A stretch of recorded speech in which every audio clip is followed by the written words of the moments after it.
Hey everyone, how you doing? Ben here again. This is kind of version two of my introduction to myself, probably a more what's more appropriately termed in YouTube a channel update. I haven't spoken in a forum like this ever since I had intended to start the channel a couple years back. And if you go back and watch that video, my life actually totally looks different today versus what it even did then. And that's kind of what I'm going to get into here because I intended to do a video like this from my last video where I was talking about this last weekend being a really transformative time in my life of being dying and being reborn, the path of the Phoenix, my 33rd birthday, being here on the 33rd parallel in Phoenix during all of this. And I'm going to reflect on that here, but kind of just as another manner or order of business, rather, is to kind of reset the stage as to what I intend the channel to be now that I'm actually making content, and maybe give everybody an update of what my life has been like the last couple of years, just in case there are looming question marks. So, sorry that this is probably the only content until the weekend that I'll get out. I've actually been pretty busy with work this last week, and I'm just in between meetings getting this thing out. But I'll get into that because there's going to be some stuff by the end of the video that I'll share that I intend to do with the channel in general. But first and foremost, kind of just to reintroduce myself to everyone. Like I said, my name's Ben, and I'm actually pretty grateful for everyone's engaged involvement who has come to this channel thus far because one of my points of reticence in starting it in the first place was that I'd have enough people in my life who didn't really think of, this meme in the same way I do that I've been showing everybody. This is kind of the way that I go about things. It's worth stating. I even have a personality assessment I was going to show you guys in reference to this because this is kind of how I've always lived my life. And I never purport to be anybody that I'm not. I actually had this management assessment done with me in 2013. The meat of it down here shows you. This is kind of how I think. I'm the persuading promoter or promoting persuader, but the C represents compliance, and this I represents influence. Um, I don't know why I tend to resonate over here, but I've always been a nonconformist, is really what this tells you my whole life, and that's really what this whole statement embodies. But funny enough, that's part of been my journey over these last few years, as I've been kind of flexing myself from somebody who um, wants to gain influence on people to somebody who does want to analyze. And that's hopefully what's coming out in this channel. It's the expression of me wanting to be a little bit more tuned in and balanced, maybe toward the center of this target rather than on the edges.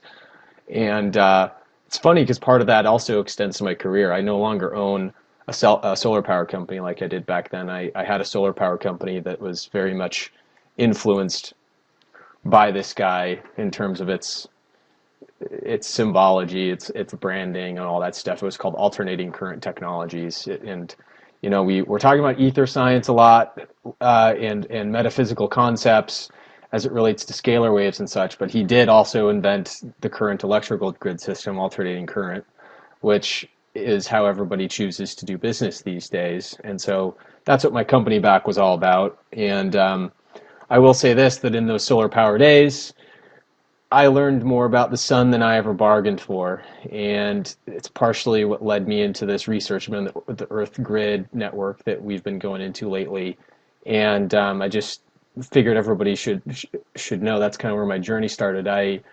It was a catalyst of sorts in this dying and being reborn process where I don't know. I'm from Seattle, and I feel like my soul, my contract that I had with myself somehow had me coming down here to Phoenix to die and be reborn. And part of the process is retuning who I was back in 2013 to who I am now. And I think it's going to be a good exercise.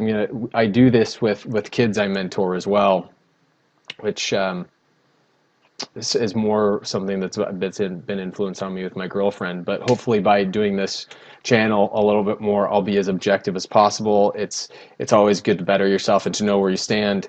And so anyway, that's one of the reasons why I want to do this update, because all these things have changed. And I guess before I get into kind of how my life path has been shaped here and what it means for this channel, and really what influence I hope to have with the research, because I do hope to have a positive influence on people, as you might be able to imagine. But I will say that at this point in my life, the best way that I can describe myself is being somewhere between the two characters, Arthur Dent from The Hitchhiker's Guide to the Galaxy and the character Paul Atreides from the young Duke from the novel Dune by Frank Herbert. Of course, Douglas Adams is the author of Hitchhiker's Guide. But the prescient psychic ability that Paul has, plus the out-of-body experience that Arthur has by seeing all these crazy things that were just out of phase before. And, well, even those two books, everyone, the memes that come out in those books, if anybody knows anything about the channel lately, is we're just starting to get into steganography, memes, with Richard Dawkins' work, and picking apart with an archaeologist's mind what the heck is going on in the world. And it all has to do with mind control and memes, in my educated opinion. I'll go so far as to say I'm educated. So that's kind of where my head's at. Like I'm very spot on with my intuition, which is that Paul side of things, but I feel like a fish out of water. And so I really do hope to share with everybody and hopefully raise their Christ consciousness through the process, because that's what it's all about. I am a follower of Jesus Christ's teachings. Again, I wasn't for a while. It was kind of a period of time in my life that kind of had some consequences to it that kind of led me astray for a while. But here I am back again, tying concepts like that into life and research in a way that I hadn't ever thought of before. And I kind of ponder the significance of how the path is played out. But either way, like getting back on the point, the solar power journey kind of led me to the point where I learned a lot about the sun. I ended up getting into the blockchain industry shortly after that. I had engineered a power grid battery solution that involved some blockchain tech, and was starting to get into that community. And I ended up at a distributed ledger company here in town, in Phoenix, where I was working for the last little bit, and was tokenizing securities for the new asset environment that's coming into play here. And whether you're adept with cryptos, love them, hate them, think blockchain is evil or good or bad, whatever, share with me, whatever. It's been a really fun journey. I can see kind of where it's headed. It's not truly going to evolve and blossom into what it needs to be until this financial collapse that is upon us happens. Perhaps those are some memes for a different day. But that's kind of what's got me here to this point, really long story short. And of course, kind of plugging this whole mentorship company that my girlfriend and I have kickstarted, called Kiyotsugi, which is just a couple of Japanese concepts put together, Kintsugi and Kiyotsu. Kiyotsu is to attain enlightenment and knowledge, and Kintsugi is to break down and rebuild, the process of rebuilding and finding out truly what's at the heart of the matter. Like the process of Kintsugi in rebuilding bowls that have been broken, the metaphor extends to the person and the self, of course. And so we do have this going on in the area. She's changed my life in so many different ways. I won't ever be able to understand it all. But there's a lot going on in my life, and now we're tossing the YouTube stuff in on top of it. I'm going to be producing another YouTube channel, more professionally, more from like a cinematography, filmography point of view, with my friend Winston, who's a car journalist, and he judges at the Pebble Beach shows, the ones in Italy. He's been a journalist in the space since the 70s, and of course the Barrett Jackson stuff in town here every year happens as well on the auction side of things. But there's going to be that coming down the road too. So there's just going to be a lot. I really hope I can contribute enough to this channel, and hopefully everybody can come back to this video as a reminder if I'm not doing stuff quickly enough, that is why. But what else? Oh, one other thing, blockchain and crypto related. My viewpoints on that stuff have changed quite a bit over the last few years. There's good tech and bad tech. There's definitely good and bad memes to pick apart in this whole industry too, that I'd love to get down the path of sometimes. But I'm only one person, and what I truly, I will say, and I don't do Steemit anymore. Steemit is not a platform that I'm aligned with like I was last time. Um, but really, what I hope to accomplish here, everyone, is what I have been doing. So hopefully, all of these trials, suffice to say, have been a good path to where I can be part archaeologist, part detective, part psychologist, part theosophist, and purpose would be to break down and decode the memes that have happened in the world, like the DC parasite network, that we've been uncovering the last little bit, and of course to build on other researchers' work. A lot of you guys have seen, most of my early videos have been referencing Florida Maquis' work, and I will have to say right here, right now, I was not, how's the best, most elegant way to put it? I had not yet realized until a couple of viewers brought it to my attention that including his name in the title might be misconstrued.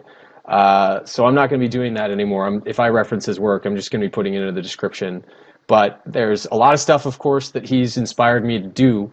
Some of his words on his videos maybe 2.5 weeks ago, where he was encouraging his audience to do the work, believe it or not, that was the catalyst that brought me here, just to say, screw it, I'm going to start doing these videos, because I've had them all percolating in the back of my head for so long, and a lot of it does tie other researchers' stuff together, because I read a lot, and I put things together. Also, in terms of trying to be the better analyzer, I mean, I've hermited myself. It worked from home from the last couple of years, and all of my spare time has been devoted to finding out these ancient mysteries of the world. So that's kind of what I hope to do. And of course, the topic, Theosophist, and break apart memes, but also Enthymemes. And Enthymeme is something that, as you see meme at the end, the root has something else. This is something Aristotle devised, which is an argumentative statement, and where when something is omitted from the premise, it makes it non-understandable, which is exactly what, of course, on a deeper level, the meme structure is. These viruses, they make them infectious. We've learned they make them hard to decode and understand, and literally we have to use our brains with steganography, detective work, and archaeology to the systematic study of past human life and culture by recovery and examination of remaining material evidence, such as graves, buildings, tools, pottery, but also, of course, texts, like we go into here. And also drawing on the concepts of Theosophy, which is the ancient knowledge brought into modern contexts, almost like good secret societies in a way. Rudolf Steiner and the Waldorf School and H.P. Blavatsky and that whole crowd back in the 1800s. We'll get into all that stuff too, and how it ultimately ties in through to Edgar Cayce, and how I believe Edgar Cayce is a very large puzzle piece in everything, and finally tying us back to the days of knowledge prior to the Council of Nicaea, when Constantine made all the truth illegal to know, and finding out what the original Gnostic Christians, or the Essene sect of the Hebrews, where Mary came from, what that was all about. And I do intend to pretty shortly do that video on the Pentecost, start getting into the Edgar Cayce work. If you guys see, this is the book I'm going to be mainly going into, Edgar Cayce's Story of Jesus. I've strongly annotated this. I went back through it recently again. And so that one we're going to go through. There's another one that ties into like the Hebrew language, and I've mentioned through that. Let's see here. Yeah, Andrew Collins from Ashes of Angels ties into the giant story, the Nephilim. Stan Tenen, of course, wrote this incredibly comprehensive book about the structure of the Hebrew language. Anybody notice some toroid type harmonics in there? and really telling us with sacred geometry, harmonics, what this language truly was all about. So this ties into the story. And then, of course, this will be a fun one to get into on that topic as well. The book that will ever change our ideas about the Bible by Mauro Biglino talks about the sci-fi novel that is the Old Testament, by actually decoding it into its original Hebrew. So those will be fun topics that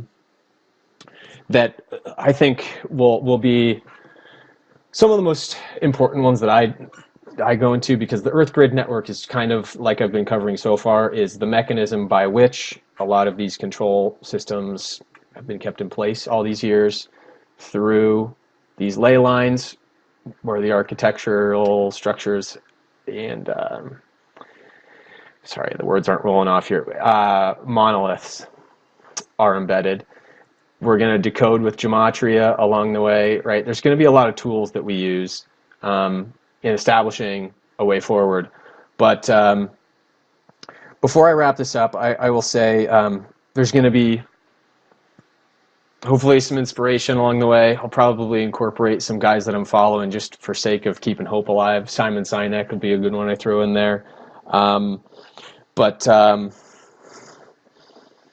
Yeah, like I said, I guess life's changed a bit. Main channel themes are memes, steganography, detective work, building out archaeology through lines of vast, studying ancient cultures, figuring this all out, and doing so in a way that's repeatable, that breaks through on the critical thinking spectrum and helps us see a new perspective. And hopefully this will give you guys something to chew on.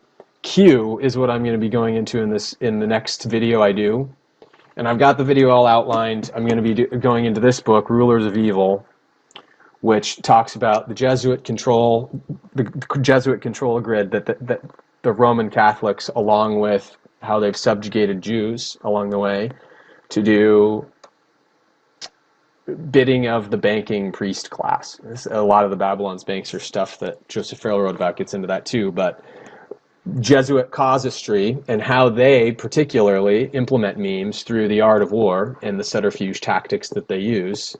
Going to tie it into, of course, the Ignatian way. Saint Ignatius was the one that came up with this whole deal, and the whole meme that is Q, where it originated, this V for Vendetta. You guys know the whole anonymous meme that's come out ever since this movie, which is all about the mask symbolism. That's definitely steganography. The fact that V is steganography for the number 5, as we were talking about with Pentagon hijacking of the serpent, right? We were talking about in one of the Hideo Kojima videos that I did. And the fact that it's a letter, and it all matches up to the Q movement.